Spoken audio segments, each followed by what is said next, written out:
Welcome to San Francisco, a city known for its stunning landscapes, vibrant culture, and iconic landmarks. Today, we'll take you on a journey through one of its most beloved features, the historic cable cars. But first, let's set the scene. San Francisco's cable cars are a must-see. No trip here is complete without a ride on our iconic cable cars. These aren't just any cable cars, they're the last hand-operated ones in the world. Back in 1869, Andrew Halliday invented these marvels after seeing horses struggle on our steep hills. Today, you'll find cables moving beneath the streets at 9 miles per hour, pulling the cars along. There are 3 lines to choose from: Powell-Hyde, Powell-Mason, and California.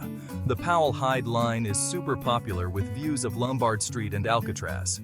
For fewer crowds, try the Powell-Mason line through North Beach or the California line up Nob Hill.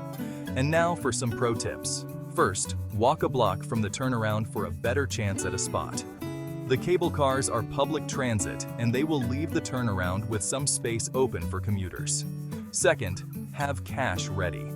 In 2024, the cost to ride one way is $8 per person. The best tip is to catch either the Powell-Hyde or Powell-Mason lines when visiting the Fisherman's Wharf or Pier 39 area. Get off at the Cable Car Museum on Mason Street. This is a free museum to enjoy. When done, catch the other cable car line back to the other end of the Fisherman's Wharf and Pier 39 waterfront. This way you can enjoy the wharf and waterfront and a free museum without having to walk up and back, and you get a fun ride and a free museum. Come to San Francisco to experience the magic of riding the cable cars.